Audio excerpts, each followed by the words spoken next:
Là-dessus, le roi se mit en colère et s'irrita violemment. Il ordonna de faire périr tous les sages de Babylone. La sentence fut publiée. Les sages allaient être mis en mort, et l'on chercha Daniel et ses compagnons pour les faire mettre à mort. Selon la psychologie, le caractère, ou ce qu'on pourrait appeler la personnalité, c'est quelque chose qui est inné. C'est quelque chose qu'on a depuis la naissance et qui est difficilement transformable, voire pas du tout. Donc, dans cette hypothèse, ça voudrait dire que lorsqu'on est, nos traits de personnalité nous façonnent tout au long de notre vie. Ils influenceraient notre manière de percevoir le monde, d'agir, d'interagir avec les autres. Alors, on regroupe 8 traits de caractère: affectif, logique, soumis, autonome, instable, stable, introverti, extraverti. Et donc, si on suit cette logique, notre personnalité définit qui nous sommes. Notre personnalité dit comment est-ce que nous allons nous comporter. Et puis, s'il est impossible de changer de caractère, alors ça soulève une question pour nous, chrétiens. Est-ce que cela veut dire que si nous avons un mauvais caractère, Dieu ne peut pas le changer? Le roi Nebuchadnezzar est décrit comme un homme colérique, impulsif. Est-ce que ça veut dire qu'il ne peut pas avoir en lui la joie, la paix et l'amour de Dieu? Souvent, la société, elle nous enferme dans des cases. Tu es comme ça, tu ne changeras pas, c'est ton caractère. Cette pensée, elle installe dans nos esprits des schémas qui parfois peuvent nous décourager face aux promesses de Dieu. Ces schémas, ils peuvent nous empêcher de croire que Dieu a la possibilité d'agir dans nos vies. Alors, est-ce que nous sommes légitimes de recevoir l'amour, la paix, la gloire et la justice de Dieu? L'histoire particulière du roi Nebuchadnezzar nous montre exactement le contraire de ce que la psychologie nous dit aujourd'hui. Là où la psychologie dit que c'est impossible, Dieu dit que c'est transformable. À cause de nos caractères extravertis, instables, affectifs, est-ce que nous ne méritons pas l'amour de Dieu? J'aimerais qu'on voit ensemble cette histoire qui, d'une manière tout à fait surprenante, rappelle que Dieu utilise les moyens qu'il faut pour changer un caractère.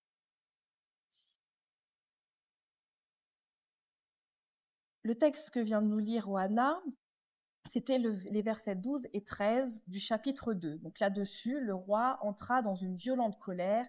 Il ordonna de faire disparaître tous les sages de Babylone.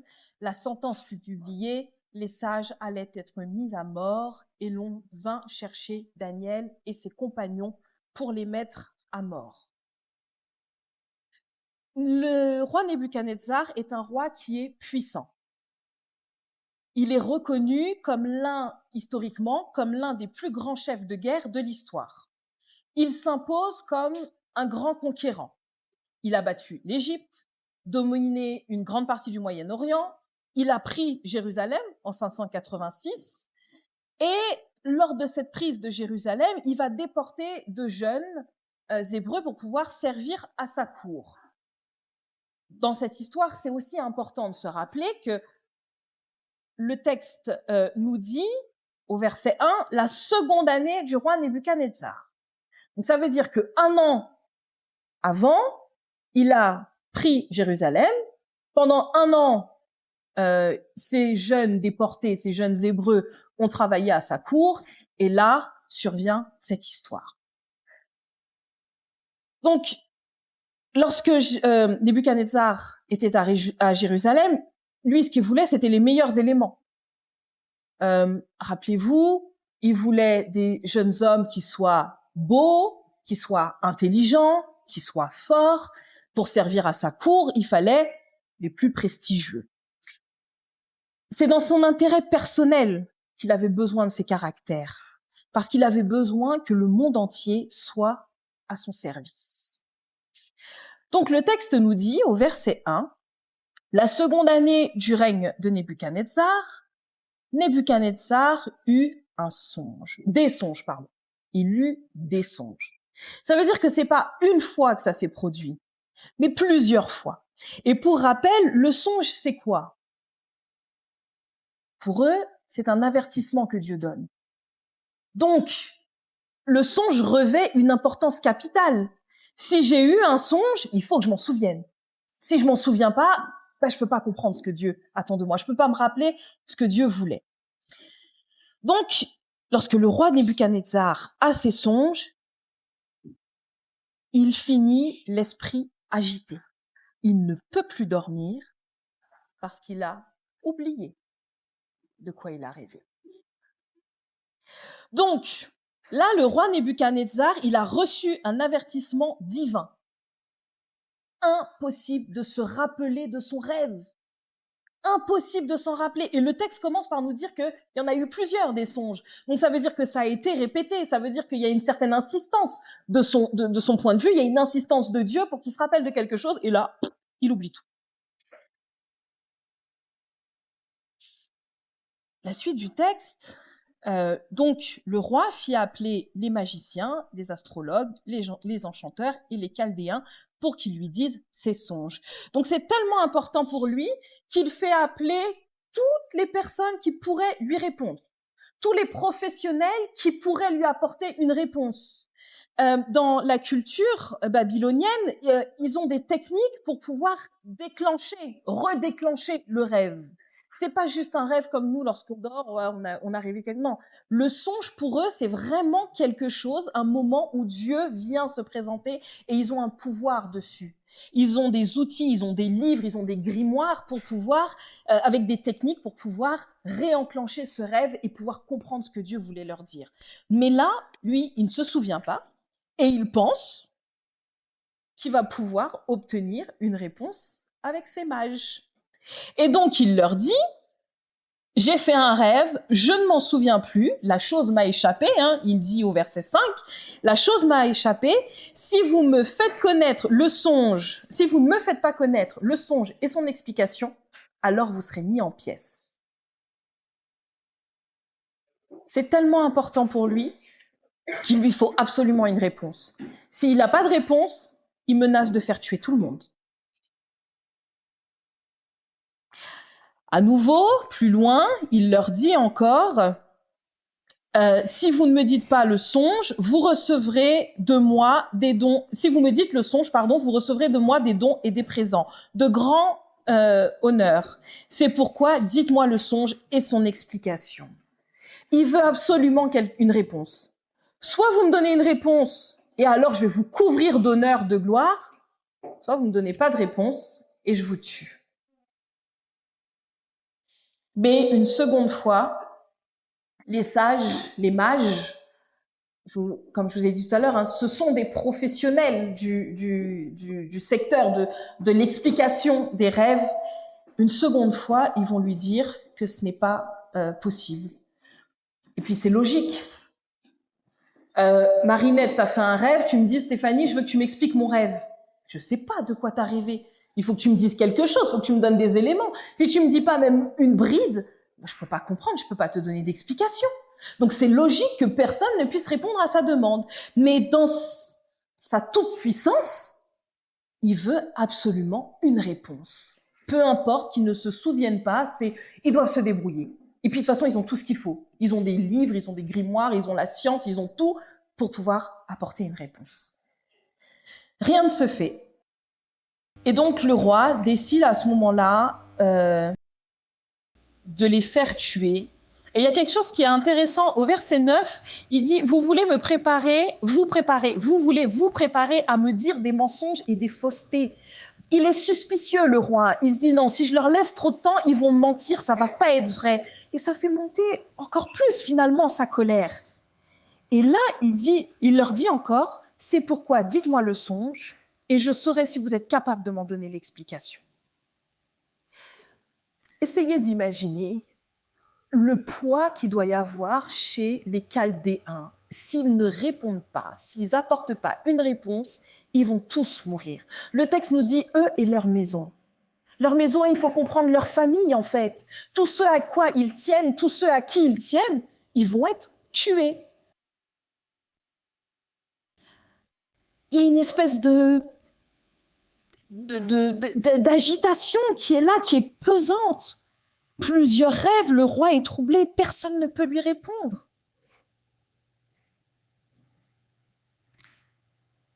Dans son orgueil, disons-le franchement, dans son orgueil, le roi va absolument obtenir une réponse qui, de toutes les façons, ne peut pas arriver d'un homme.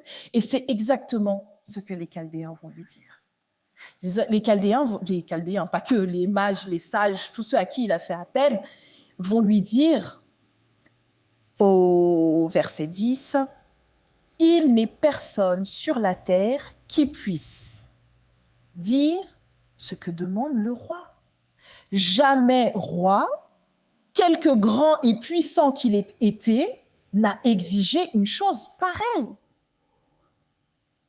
Alors oui, il est reconnu comme étant le roi le plus grand, le plus puissant qui existe, mais là, à un moment donné, ses responsables lui disent « Mais personne ne nous a jamais fait une demande pareille, c'est pas possible qu'on puisse te répondre. » Ce que le roi demande est difficile, excepté les dieux dont la demeure est dans les cieux. Le texte nous dit « les dieux ». Ce qui signifie, ce qui sous-entend que là, les Chaldéens sont en train de parler de leur propre Dieu, qu'ils reconnaissent quand même dans les cieux. Donc quand ils disent au roi, personne ne peut répondre excepté les dieux, ils sont toujours en train de penser à leur propre Dieu. Là, la révélation qu'a obtenue Nebuchadnezzar, c'est quelque chose qui est privé. Mais sa réaction, elle est publique. Tout le monde voit, tout le monde l'entend. Il convoque tous ses conseillers pour obtenir une réponse. Il s'irrite, il est violent, il est prêt à faire périr tous les mages de manière publique. Là, rien n'est caché. Et la sentence est publiée. Les sages sont mis à mort, et le texte nous dit, au verset 13, « Et l'on cherchait Daniel et ses compagnons pour les faire périr. » Est-ce que vous avez compris pourquoi est-ce qu'on cherche Daniel? Parce que c'est un sage. Alors Daniel est un Hébreu, on est d'accord là-dessus, qui a été déporté. Mais il a été déporté pour travailler où? À la cour du roi. Donc en fait, depuis sa déportation, 1 an auparavant, il est en train d'apprendre toutes les techniques, tous les moyens qu'ont les sages, les mages, les Chaldéens pour pouvoir interpréter le rêve. Donc lui aussi devrait être mis à mort, lui et ses compagnons. Ils font partie de la cour du roi. Ils méritent la même sentence. Je le redis encore parce que mon message tourne quand même autour du caractère. Dans tout ce qu'on est en train de lire, on a l'image d'un roi qui est violent, qui est impulsif. Ce qu'il veut, il doit l'obtenir tout de suite. Ce qu'il n'a pas, c'est la mort.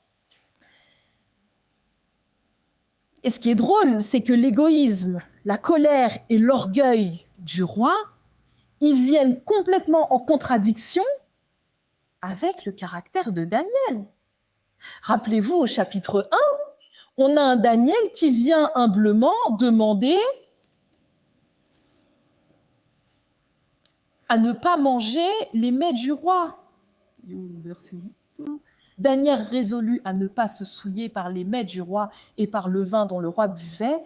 Il pria le chef des eunuques. Donc on a un Daniel qui est humble de cœur, qui vient supplier, demander au chef des Chaldéens de ne pas se souiller. Et en face, on a le roi Nebuchadnezzar qui, lui, dans son orgueil, sa colère et son impulsivité, veut faire tuer tout le monde jusqu'à Daniel. J'aime beaucoup ce contraste. Et donc, Résumons rapidement, le roi qui a fait ce rêve trouble est persuadé que ce rêve a une importance capitale pour sa vie. Il veut absolument obtenir une réponse et quelque part, il se montre vulnérable. Ou en tout cas, non, sa vulnérabilité est publique. Sa vulnérabilité, elle se voit à ce moment-là. Et là, on a la première rencontre entre le roi Nebuchadnezzar et Daniel. Daniel devient un moyen qu'utilise Dieu pour pouvoir transformer le cœur du roi. Rappelez-vous, tout à l'heure, les sages ont dit « Nul homme sur cette terre ne peut expliquer le rêve que tu as eu. Personne ne peut savoir si toi-même, tu ne t'en souviens pas. Si on n'a pas une bride d'éléments, on ne peut pas savoir de quoi tu parles, de quoi il en est. » Et là, on a un homme qui est capable d'interpréter le rêve. Dans le chapitre 3, on ne va pas le passer parce que sinon on est là jusqu'à 15 heures. Donc, le roi demande que tout le peuple se prosterne. Non, pardon. J'avance un peu trop vite, pardon. Dans le chapitre 2, toujours. Daniel, donc au verset 17, il va retrouver ses compagnons. Ils vont se concerter. Ils vont prier ensemble. Et à un moment donné, ils vont implorer Dieu de ne pas les faire périr. Parce que là, s'ils n'apportent pas une réponse, ils sont morts. Mais ce qui est beau, c'est que Daniel et ses compagnons, eux, reconnaissent la puissance de Dieu. Ils savent qu'il n'y a que lui qui peut apporter une réponse. Et au verset 19, à partir du verset 19, le secret est révélé à Daniel pendant la nuit. Donc là, Daniel a un songe. Il a cette rencontre avec Dieu. Rappelez-vous, tout à l'heure, je vous ai dit, le songe est un moyen que Dieu utilise pour pouvoir donner des instructions, une direction. Donc là, ça y est, il y a une révélation. Daniel reçoit la réponse de Dieu. Donc, sans repasser le texte, cette image que reçoit Daniel, finalement, elle vaut plus que 1000 mots.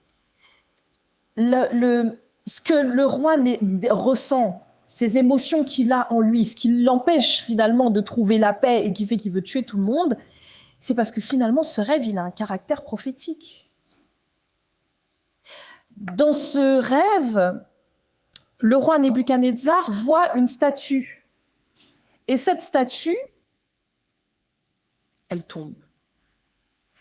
Il n'y a pas autre chose à dire. Sauf que pour les Babyloniens, la statue, elle a un symbole. C'est un symbole de puissance. C'est le symbole du pouvoir de l'être humain qui est le roi Nebuchadnezzar. Donc si finalement cette statue tombe, c'est lui qui tombe. La pierre qui est détruite, qui vient détruire la statue, finalement, c'est que quelqu'un vient s'attaquer au roi. Sauf qu'on a face à nous un roi qui est orgueilleux. Personne ne peut venir prendre sa place. Personne ne doit venir prendre sa place. Et dans le chapitre 3, on voit encore le roi qui se confronte toujours à Daniel. Dans le chapitre 3, par orgueil, le roi va, malgré l'explication du rêve, va décider de faire construire une statue.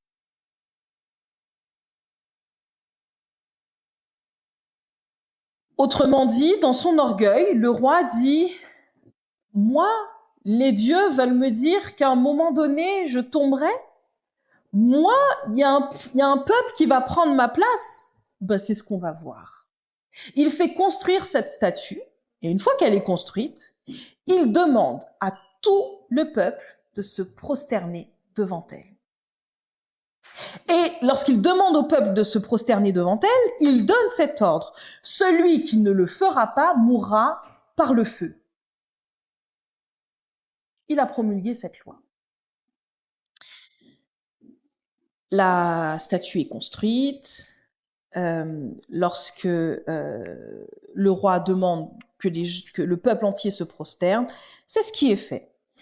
Jusqu'au verset 10 du chapitre 3, où on découvre que les Chaldéens, les mages, tous ces chefs à la cour du roi, vont aller voir le roi et lui dire t'as donné un ordre là, tu sais les mecs qui ont réussi à interpréter ton rêve soi-disant, hein, ceux qui ont réussi là où nous on a échoué, disons-le franchement.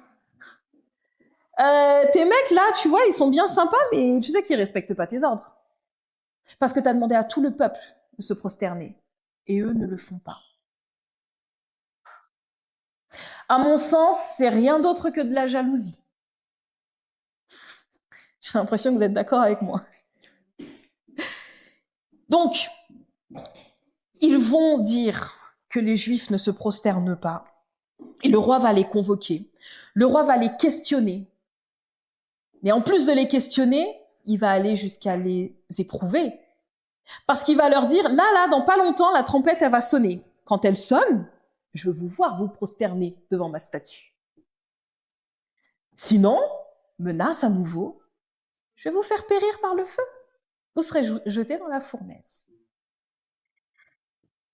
Là encore, on a toujours ce roi orgueilleux, colérique, impulsif. Il les met à l'épreuve tout de suite. Je veux vous voir vous prosterner ou je vous tue. Un peu comme dans les chapitres précédents, on a encore une fois une affaire publique. Le roi, finalement, tout ce qu'il fait, c'est constamment aux yeux de tous. Donc là, la révélation, elle implique les serviteurs de Dieu, elle implique finalement les Hébreux. Le roi, une fois qu'il a fait construire cette statue, il y a un moyen visible de dire, il y a les dieux que nous on sert, et puis on va le comprendre nous après plus tard, il y a le vrai Dieu. On est clairement dans de la provocation envers les Hébreux. Ils se montrent fidèles à Dieu en refusant de se prosterner devant la statue. Et le roi Nebuchadnezzar, ça peut pas lui plaire. Pourtant, quelque part, de la même manière que Dieu a utilisé Daniel comme un révélateur de son rêve, là, Dieu va encore utiliser les Hébreux pour pouvoir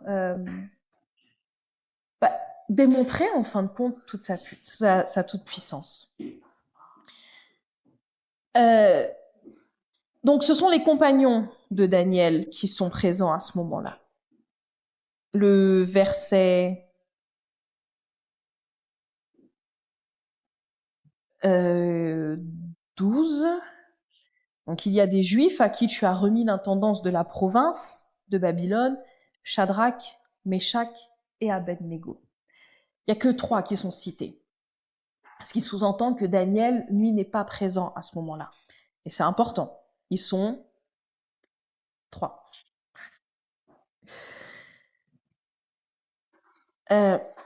Donc la trompette sonne, il refuse de se prosterner.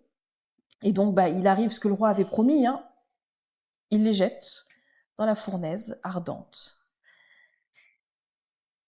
Et donc, alors que on a jeté 3 hommes dans la fournaise, le roi envoie 4.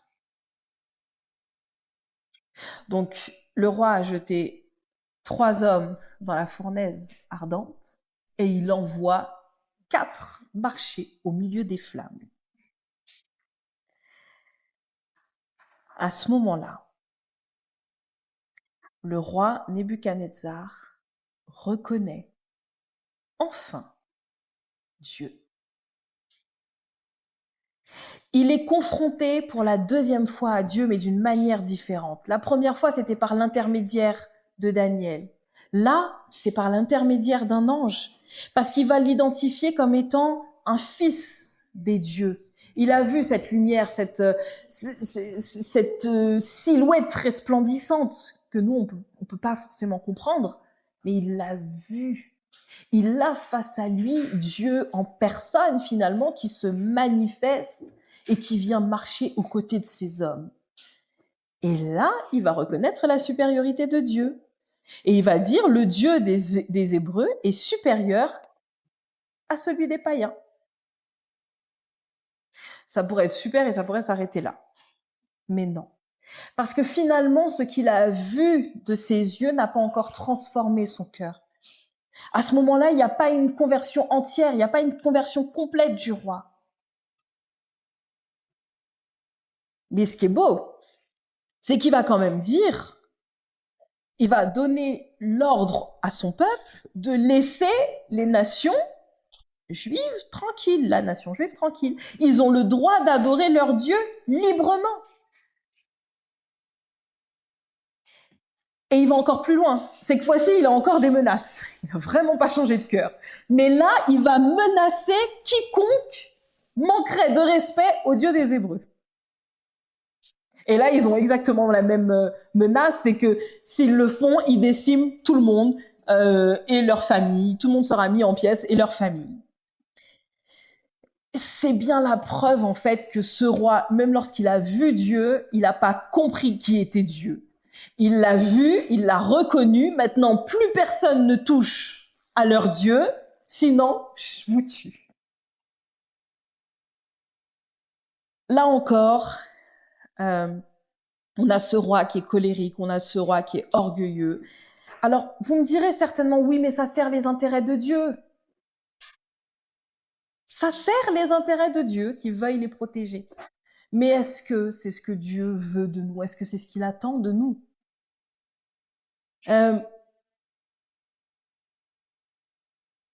Quand on continue, et encore une fois, on ne va pas revenir sur tout le texte parce que sinon on est là pour beaucoup trop longtemps, mais quand on continue l'histoire au chapitre 4, là, enfin, on va avoir un changement d'attitude du roi.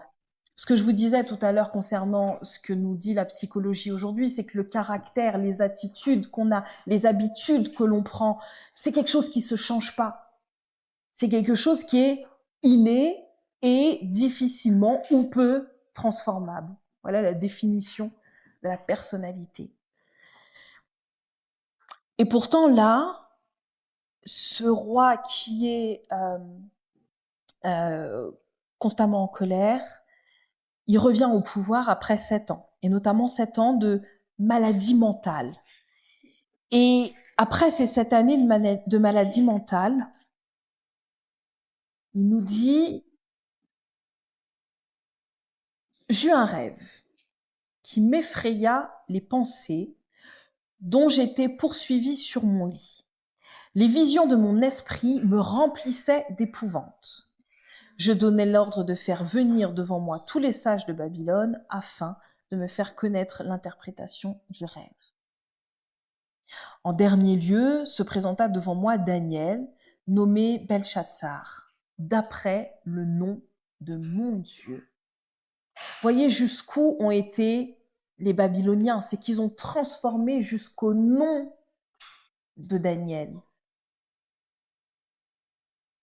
Et qui a en lui le souffle des dieux saints. Je lui dis le rêve, et Belchatsar, chef des mages. Le texte au verset 8, Daniel 4, verset 8, nous dit que c'est le chef des mages. Et un peu comme on a vu tout à l'heure pendant la leçon avec Moïse. Voyez que Dieu a placé Daniel à la tête des mages. Si on est honnête envers nous-mêmes, qui parmi nous irait aujourd'hui en 2026 apprendre une quelque science qui puisse nous sembler occulte? Soyons honnêtes envers nous-mêmes. Et pourtant, Dieu a placé Daniel à la tête des mages. Il connaît tout. Il connaît leur science, il a leur compréhension, il a leurs explications. Il a leur culture et leurs valeurs. Mais sans ça, est-ce que Dieu aurait pu l'utiliser? Ou est-ce que, dans l'autre sens, est-ce que c'est pas parce que Dieu voulait l'utiliser qu'il lui a donné tout ça? Donc, Belchatsar, chef des mages, toi qui as en toi, je le sais, le souffle des dieux saints, et là le roi dit, je le sais, toi tu as le souffle des dieux saints, tu connais le vrai Dieu, tu as en toi le vrai Dieu. Et pour qui aucun mystère n'est difficile, dis-moi l'interprétation des visions que j'ai eues en rêve. Voici ce que je vis. Alors là, il sait ce qu'il a vu. Il peut dire à Daniel de quoi est-ce qu'on parle. De quoi est-ce qu'on part, pardon. Pendant que j'étais sur mon lit, au milieu de la terre, un arbre très haut, cet arbre était grand et fort, sa cime éteignait le ciel et on le voyait de toutes les extrémités de la terre. Son feuillage était beau et ses fruits abondants. Selon les historiens, le roi Nebuchadnezzar avait une véritable passion pour les arbres. D'ailleurs, ces jardins suspendus en sont aujourd'hui le témoignage. Donc lorsque Dieu veut s'adresser au roi Nebuchadnezzar, lorsque Dieu veut s'adresser à chacun d'entre nous ici, il sait nous toucher là où ça pique, là où ça fait mal. Dieu va aller chercher ce qui nourrit notre cœur pour pouvoir éveiller en nous quelque chose. Et donc, ce qu'il y a d'étonnant dans ce songe que fait Nebuchadnezzar, finalement, c'est qu'on a un arbre qui est grand, on a un arbre qui est haut, on a un arbre qui a fleuri, qui est puissant. Donc, finalement, cet arbre, il représente le roi. Il le représente dans ce qu'il est devenu. Il est grand et fort. Au verset 14, abattez l'arbre et coupez ses branches, arrachez son feuillage et dispersez ses fruits, que les bêtes fuient son abri et les oiseaux ses branches. Mais laissez en terre la souche avec ses racines, dans les chaînes de fer et de bronze, au milieu de l'herbe des champs, qu'il soit trempé et arrosé du ciel et qu'il ait comme les bêtes l'herbe de la terre pour partage. Donc ce roi qui a l'habitude de faire étalage de tout ce qu'il réalise, à un moment dans le texte, il dit « Regardez comme mes jardins sont splendides, somptueux ». Dieu, finalement, lui donne encore un sursis, parce qu'on coupe les branches de l'arbre. On coupe finalement ce qu'il y a à l'extérieur, mais les racines, Dieu lui dit, je vais les laisser, je les laisse pour toi, pour qu'elles puissent être nourries justement par cette eau. Et donc quand Daniel vient expliquer au roi finalement ce qu'il en est de ce rêve, il lui dit, mais l'arbre c'est toi, l'arbre qu'on coupe c'est toi. Ça veut dire qu'à un moment donné, Dieu va te stopper, va te couper dans ton orgueil et ton humilité. Dieu va couper ce qui fait de toi que tu es un arbre resplendissant. Et là, c'est surprenant parce que presque aussitôt, Daniel qui invite ce roi à changer, le roi lève les yeux, il lève les yeux vers Dieu, et sa seule préoccupation, ça devient de le bénir. Là, on a une conversion entière du roi. C'est pas ce roi qui... on n'a plus le roi qui dit « Le Dieu des Hébreux, il est plus puissant que les miens, donc respectez-les. Ceux qui manqueront de respect aux Hébreux, je tue toute leur famille, je les tue et je tue toute leur famille. » Non, Là, on a un roi qui, ok, là, je lève les yeux vers le ciel et puis je rends gloire. Je rends gloire à ce Dieu. Et là, on a une vraie reconnaissance de la souveraineté du roi. Et là encore, l'affaire, elle est publique. Cette transformation que Dieu a opérée en rétablissant le roi Nebuchadnezzar, finalement, c'est tout ce que Dieu veut. La seule chose que Dieu veut, c'est que nous soyons tous guéris dans notre chair, dans notre âme. La seule chose que Dieu veut, c'est qu'on puisse reconnecter avec lui. Et là, avec ce qu'il a fait avec le roi Nebuchadnezzar, le fait que ce soit public, tout le monde voit, tout le monde constate la transformation, le changement du cœur du roi.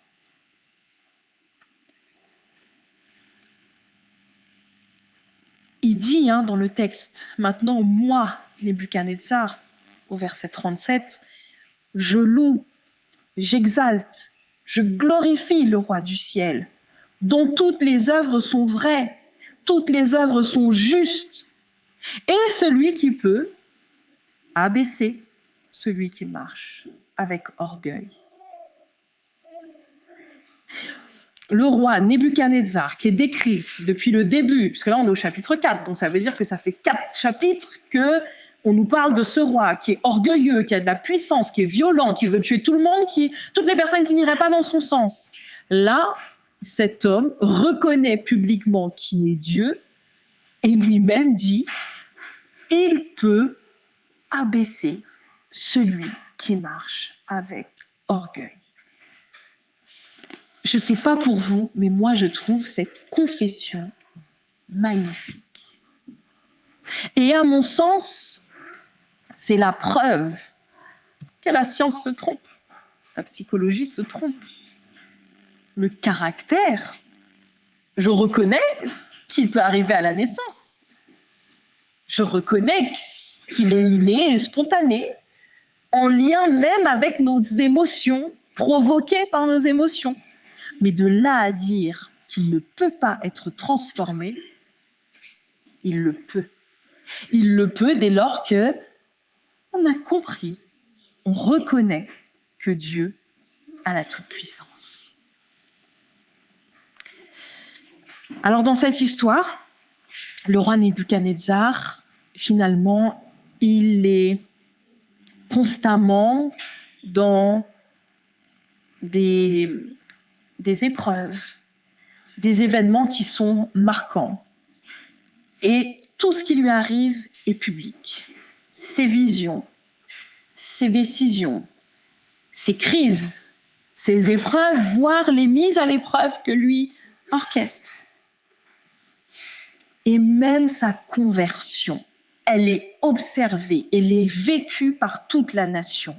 Et quand je vous dis qu'elle est vécue par toute la nation, comprenez que tous ces chefs avaient peur de lui. Personne n'a envie de travailler avec un chef, avec un responsable qui est colérique, qui est orgueilleux, qui vous menace constamment. La moindre erreur, sanction.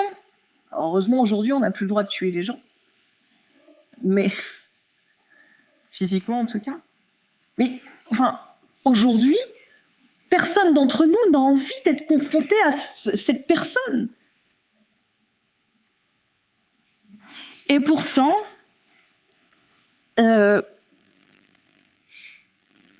au verset 36,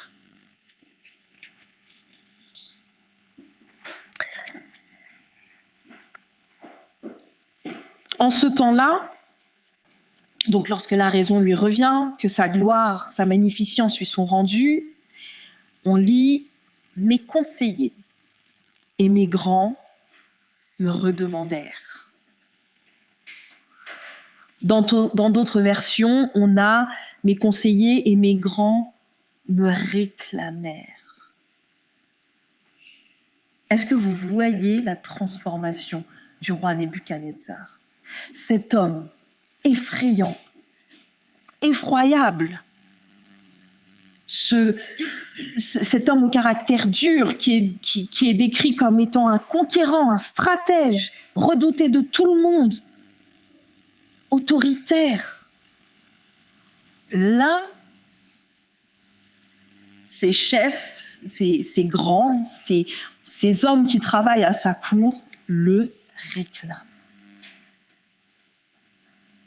Essayez de visualiser un instant la personne la plus insupportable avec qui vous ayez déjà travaillé, vécu des choses en dehors du travail, au travail, en famille, qu'importe. Essayez de visualiser cette personne, une personne que vous redoutez. Une personne qui crée en vous des émotions qui vont transformer votre personnalité. Je racontais tout à l'heure à Marinette, un proche parent à moi, qui était tellement impulsif, colérique, qu'il nous effrayait, nous qui étions enfants. Il avait, quand on passait à table, il fallait toujours qu'il ait de la sauce dans son repas. Mais ce caractère qui était impulsif et colérique, finalement, faisait que nous, enfants, on ne voulait pas de sauce. Parce que s'il n'y en avait pas assez, ça déclenchait une crise.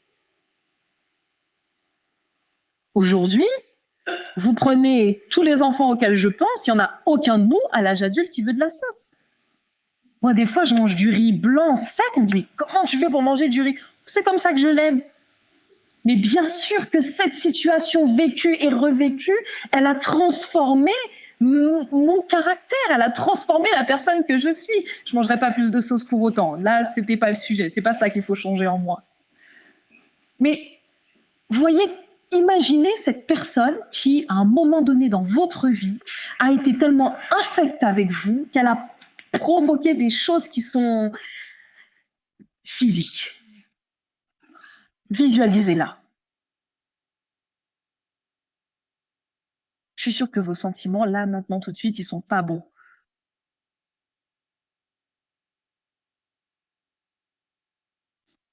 Et bien maintenant, imaginez que cette personne, si ce n'est pas déjà fait, par la grâce de Dieu, change complètement de caractère. Et là, cette personne, elle devient une personne à qui vous avez envie de vous confier.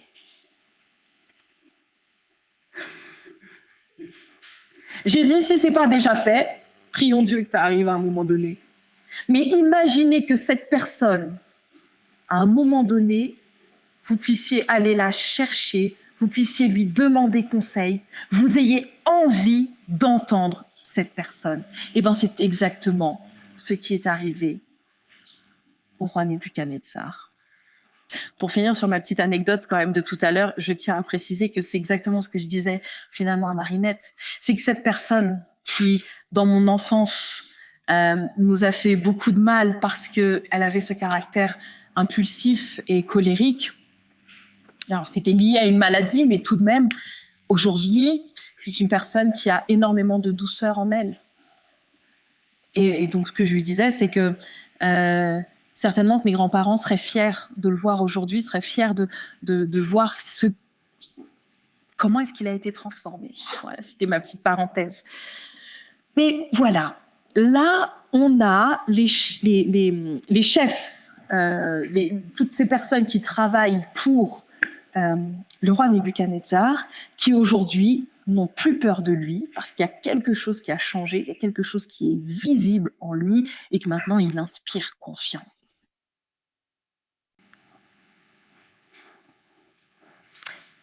Alors je le redis, moi je ne suis pas convaincue qu'un caractère ne puisse pas être changé. Alors je l'ai appris à l'école, si je maîtrise si bien cette question, c'est parce que je l'ai appris, mais en plus je l'ai enseigné. Et c'est vrai qu'il y a des personnes chez qui on ne verra jamais de changement. Mais il y en a d'autres. Dieu va toucher leur cœur. Dieu va venir à leur rencontre, exactement comme le roi Nebuchadnezzar. Un par ce rêve qui vient le mettre dans une position instable, qui vient le mettre en insécurité, qui vient démontrer toute sa vulnérabilité au peuple et ce besoin d'avoir Daniel pour pouvoir lui expliquer son rêve. Deuxièmement, cette rencontre où il le voit de ses propres yeux. Et troisièmement, quand il en fait l'expérience, le Seigneur est venu le guérir. Alors l'histoire du roi Nebuchadnezzar, elle nous rappelle que personne n'est trop puissant pour être touché par Dieu. Personne n'est trop éloigné de Dieu pour être touché par Dieu. Personne n'est trop brisé pour être transformé par Dieu. Alors si Dieu a pu atteindre le cœur de ce roi redouté, à plus forte raison, le nôtre. On a déjà fait un pas vers Dieu. Si on est là ce matin, c'est qu'on a déjà fait un pas. Alors j'aimerais vous inviter maintenant à questionner Dieu sur ce qui doit être transformé aujourd'hui dans votre cœur. Où est-ce que le Seigneur veut vous faire grandir? Et là où les hommes disent ton caractère ne peut pas être changé, ta personnalité, c'est qui tu es. Non, le Seigneur peut vous transformer et faire de vous des témoins pour Dieu. Et c'est exactement ce qu'il a fait avec le roi Nebuchadnezzar. Il a fait du roi un témoin de sa puissance en transformant son caractère, en abaissant tout cet orgueil qu'il avait. Dieu s'est montré le témoin de toute sa puissance.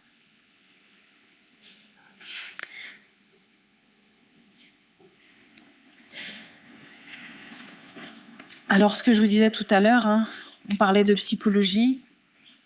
Dans notre Église, on a cette chance d'avoir un autre regard sur nous, un autre regard sur les autres. Et je pense que ce que cette histoire nous rappelle, c'est que notre caractère, il peut être changé. Il peut être changé par Dieu. Et si j'ai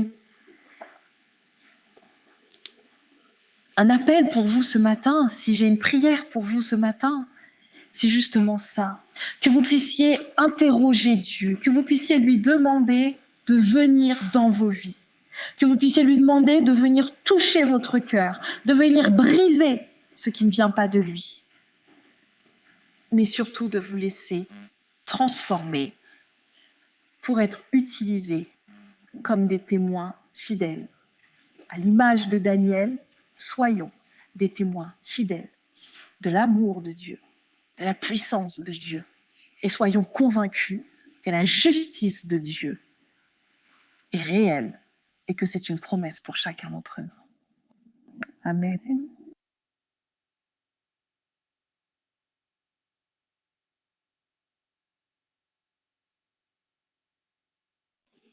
Nous allons prier ensemble avant qu'Indy vienne pour le chant.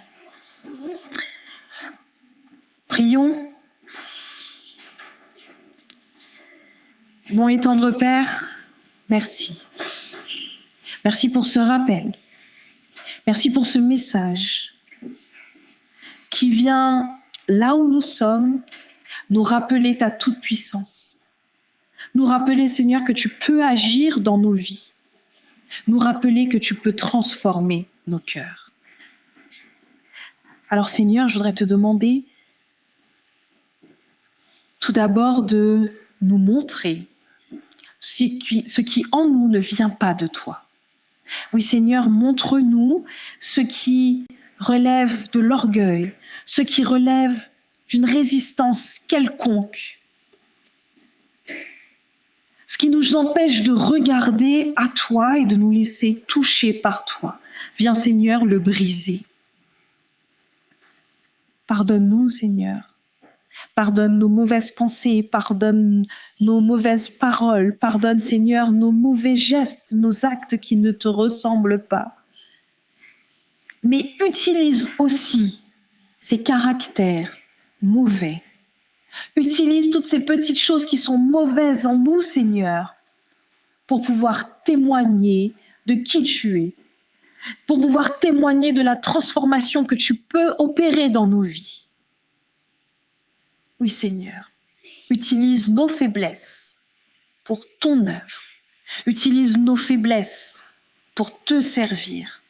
Fais de nous des disciples, fais de nous des serviteurs qui, transformés par ton amour et ta puissance, peuvent rendre témoignage de ta justice et de ta gloire.